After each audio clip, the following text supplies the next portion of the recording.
Hello' নমস্কাৰ বন্ধু বান্ধৱীসকল, কেনে আছে আপোনালোকে? আশা কৰোঁ ভালে আছে। অসম পুলিচ বা ADRE বা অসম পুলিচৰ গ্ৰেড 4 ভেকেঞ্চিৰ যেনেকৈ আপোনালোকক মই কৈ আছিলোঁ, আৰু ADRE 3.0 সকলোখিনি কথা আজি মই অলপমান আলোচনা কৰিম। ভিডিঅ'টো হয়তো 2-3দিনমান পিছত আহি আছে। এতিয়া বৰ্তমান মই ঘৰতে আছোঁ, কেইদিনমান পিছত মই যাম। ছুটি আছিলে 1 মাহৰ। আপোনালোকৰ এটা কথা ক্লিয়াৰ ক'ব বিচাৰিছোঁ যে যেতিয়া নহওক আপোনালোকৰ ৰিজাল্ট আহিব, মানে যেতিয়া মই ইউটিউবটো খোলোঁ বা কিবা এটা নিজৰ অফিচিয়েল পেজবিলাক খোলোঁ, তেতিয়া মানে সকলো ফালে এখনে ভিডিঅ' পৰিচালনা হৈ আছে। অসম পুলিচৰ কাট অফ, অসম পুলিচৰ ৰিজাল্ট, অসম পুলিচৰ অসম পুলিচৰ কিবা এটা। চ' এটা কথা আপোনালোকে গম পাইছে চাগে যে আপোনালোকে অসম পুলিচৰ ফিজিকেল দিলে, ৰিটেন দিলে, ভাইভা দিলে, এতিয়া ৰিজাল্টৰ কাৰণে ৰৈ আছে। আপোনালোকে কিছুদিন আগতে এটা আপডেট পাইছিলে যে এইজ, হাইট আৰু কিবা মাৰ্কছ যদি যাৰ বেছি আছে তাৰে চিলেকশ্যন কনফাৰ্মড হ'ব। ঠিক আছে, বাট এটা কথা আপোনালোকক তাৰপিছত এটাও আপডেট অহা নাই। মই এইটোৱে কথা কৈছিলোঁ বা ক'ব বিচাৰিছোঁ যে আপোনালোকৰ কিবা এটা আপডেট কেতিয়াকৈ আহিব। মোক মানে প্ৰত্যেক ভিডিঅ'ৰ জৰিয়তে যোৱাকালিও কৈছে যে ছাৰ এতিয়া আমাৰ টাইমটো পাৰে হৈ আছে। ঠিক আছে, মই এটা কথা কৈছিলোঁ যে হয় আপোনালোকৰ জুলাইটো ফাৰ্ষ্ট উইকৰ পিছত কিবা এটা আপডেট অহা কথা আছে গ্ৰেড 4ৰ কাৰণে। ঠিক আছে, বাট এতিয়া সমগ্ৰ জাগাত যেতিয়া আমাৰ CM ছাৰ ভিজিট কৰি আছে, সকলো জাগাতে একেটা কথা কৈ আছে ছাৰে যে 10 অক্টোবৰ তাৰিখে সকলোখিনি ক্লিয়াৰ হ'ব। আপোনালোকে সকলোৱে গম পাইছে যে ৰিজাল্ট হওক বা কিবা হওক, এতিয়া অহা সম্ভাৱনা একেবাৰে কম। হ'লে আপোনালোকৰ এদিনৰ ভিতৰত 2-3টা কিবা এটা ন'টিচ আহিব। ন'টিচটো এনেকুৱা, আপোনালোকৰ অসম পুলিচৰ ছাব ইন্সপেক্টৰৰ ৰিজাল্টৰ কাৰণে বহুতে ৰৈ আছে। অসম পুলিচৰ গ্ৰেড 4ৰ মানে আপোনালোকে সকলোৱে গম পাইছে যে গ্ৰেড 4 ডিফাৰেণ্ট পোষ্ট, GD আছিলে, অসম পুলিচৰ পোষ্ট আছিলে, কামাণ্ডো পোষ্ট আছিলে গ্ৰেড 4ৰ ভিতৰত। সকলোৱে গম পায় চাগে এইখিনি পোষ্টৰ ৰিজাল্টটো কেতিয়াকৈ আহিব। মই সেইটোৱে কথা কৈছিলোঁ যে বেছি দিন নহয়, জুলাই মাহৰ ফাৰ্ষ্ট বা লাষ্ট উইকত কিবা এটা আপডেট আহিব। বাট হয় এতিয়া মই খবৰ লৈছোঁ একো খা খবৰ অহা নাই। খা খবৰ যেনেকৈ কিবা এটা যেনেকৈ SLPRB অফিচৰ ফালৰ পৰা এতিয়া মোক কমেণ্ট আহিব যে আপুনি কিবা SLPRB অফিচৰ কিবা বছ নেকি নে কিবা নেকি। মই শুনি থাকোঁ, মানে মনটো বেয়া লাগে বাৰু। ঠিক আছে, মোৰ আগৰ চেনেলত প্ৰায় আমাৰ অসমৰ ভিতৰত কম হ'লেও 9000 ছাবস্ক্ৰাইবাৰ আছিলে।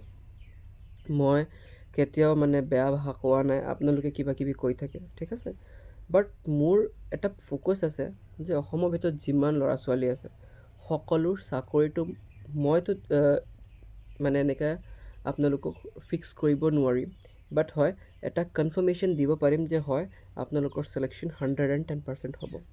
ঠিক আছে, আপোনালোকে কেতিয়াও এক্সাম দিয়ক, আজি নহ'লে কেতিয়াও বা দিয়ক, আপোনালোকক মই গেৰাণ্টি এচিয়'ৰ কৰিব পাৰিম যে যিমানখিনি মই দিম আপোনালোকৰ 110% আহিব।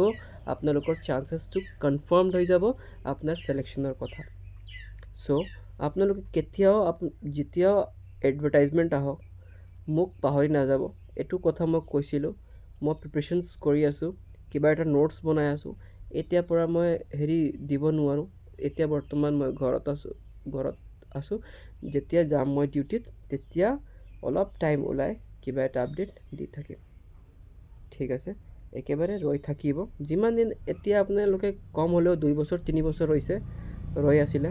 ঠিক আছে, ৰৈ থকা অৱস্থাত বহুতৰ মাইণ্ডটো অলপ ডিষ্ট্ৰেক্টো হৈছে, মনটো একদম সৰুও হৈছে যে কি হ'ব, ফিউচাৰটো আমাৰ কি হ'ব।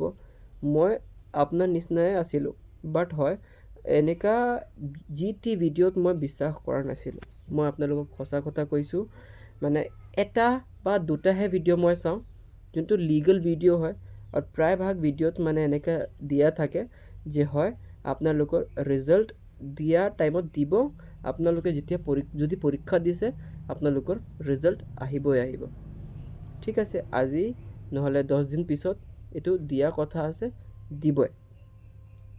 চ' আপোনালোকে ৰৈ থাকিব লাগিব। ঠিক আছে, এতিয়া মই কৈছোঁ এইটো প্ৰাইভেট এডভাৰটাইজমেণ্ট নাহে, এইটো আপোনালোকৰ কিবা কোম্পানীৰ এডভাৰটাইজমেণ্ট নাহে, এইটো গভৰ্ণমেণ্ট চাকৰিৰ এডভাৰটাইজমেণ্ট হয়। চ' আপোনালোকে সকলোৱে গম পাইছে, বা এতিয়া কিবা এটা কথা গম পাই চাগে, গভৰ্ণমেণ্ট হস্পিটেলত যদি আপুনি যায় বা প্ৰাইভেট হস্পিটেলত যায়, কোনটো হস্পিটেলত সোনকালে কাম কৰি দিয়ে আপোনালোকে ক'বচোন, ক্লিয়াৰলি ক'ব।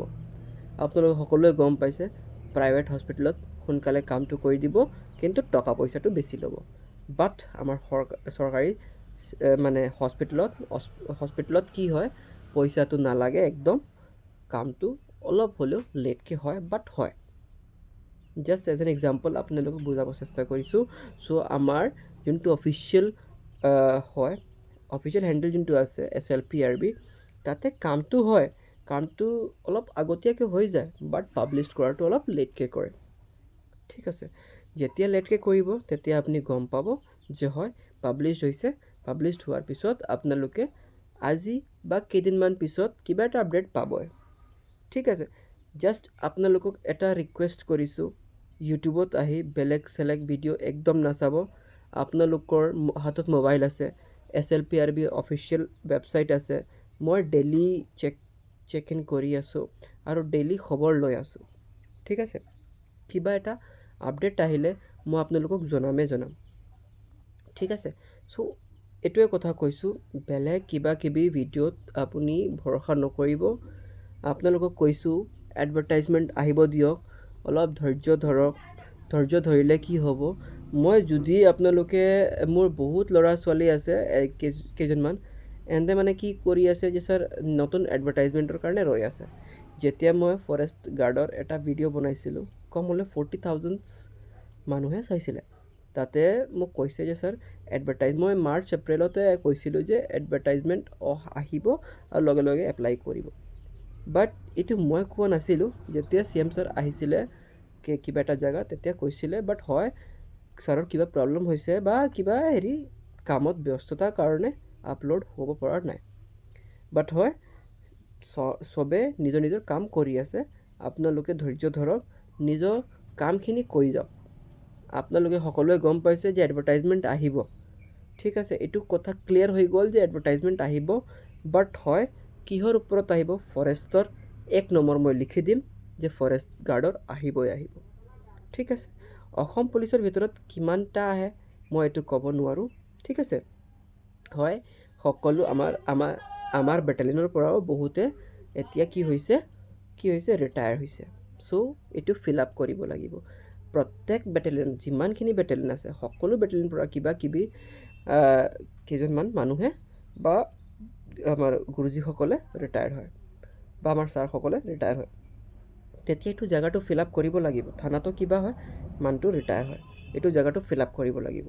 এইখিনি কোনে কৰে আপোনালোক সকলোৱে গম পায় যে এইটো হয় আমাৰ চৰকাৰৰ দ্বাৰা। ঠিক আছে, চৰকাৰে কি কৰিব, আমাৰ CM ছাৰে কি কৈছিলে, এখনো পোষ্ট খালী থাকিব নোৱাৰিব, সকলো পোষ্ট আমি ফিল আপ কৰিম। চ' আপোনালোকে কিবা এটা কথাত একদম লাগি নাথাকিব, নিজৰ যি কথা আছে মোক ডাইৰেক্টলি ফেচ টু ফেচ ক'ব বা কৰি দিব। ঠিক আছে, মই আপোনালোকে কিবা এটা কমেণ্ট কৰে, হয়তো অলপ লেটকৈ চাওঁ, বাট হয় চাওঁ। চোৱাৰ পিছত মানে যদি দিব লগা আছে দি দিওঁ, নহ'লে মানে কিবা বেয়া শব্দত থাকে, এইটো মই ৰিপৰ্ট মাৰি ক্লিয়াৰ কৰি দিওঁ। ঠিক আছে, মোৰ প্ৰতি কিবা আছে মোক ডাইৰেক্ট কমেণ্ট কৰি দিব। আৰু মই সেইটো কথা যেতিয়া মই এইটো ডিপাৰ্টমেণ্টত আহিছিলোঁ, ঠিক আছে, যেতিয়া মই এইটো ডিপাৰ্টমেণ্টত আহিছিলোঁ তেতিয়াই মই এইটো ক্লিয়াৰ কৰিছোঁ যে হয় যিমান পঢ়িছোঁ মই বা যিমানখিনি মই দিব পাৰিম মোৰ ফালৰ পৰা 150% মই কণ্ট্ৰিবিউট কৰিম। এইটো আপোনালোকৰ কথা যে আপোনালোকে কিমান কৰিব পাৰে, আপোনালোকে কিমান ছাপোৰ্ট কৰিব পাৰে আৰু কিমান আপোনালোকে কষ্ট কৰিব পাৰে এটা পষ্টৰ কাৰণে। ঠিক আছে, চ' ভিডিঅ' কেনেকৈ লাগিছে, ভিডিঅ' কিবা যদি অলপো হেল্পফুল লাগে ভিডিঅ'টো শ্বেয়াৰ কৰিব। আৰু মই বেছি কথা নকওঁ, জাষ্ট ইমানে। আপোনালোকৰ কিবা ডাউট আছে বা কিবা সুধিবলগীয়া আছে ডাইৰেক্ট সুধিব, মোক ডাইৰেক্ট সুধিব। কিবা যদি ডাউট থাকিলে, ডাউট কেনেকুৱা ধৰণৰ, কিবা এডুকেশ্যনেল ডাউট থাকে বা কিবা পঢ়া শুনাৰ ডাউট থাকে বা কিবা চিলেবাছৰ ডাউট থাকে, মোক এজন ল'ৰাই কৈছে যে ছাৰ ছাব ইনস্পেক্টৰৰ চিলেবাছখিনি ভালকৈ বুজাই দিব। ঠিক আছে, মই হয়তো আজি নহ'লে কালি আপোনালোকক এটা ভিডিঅ' পাব্লিছ কৰিম ছাব ইনস্পেক্টৰৰ চিলেবাছৰ সৈতে। এইটো চিলেবাছটো ক্লিয়াৰ কৰি দিম যে কি পঢ়িব লাগে, কেনেকৈ পঢ়িব লাগে। ঠিক আছে, ভিডিঅ' যদি ভাল লাগিছে ভিডিঅ'টো লাইক এণ্ড শ্বেয়াৰ নিশ্চয় কৰিব। লগ পাম নেক্সট ভিডিঅ'ত। টিল দেন বাই, জয় হিন্দ, বন্দে মাতৰম।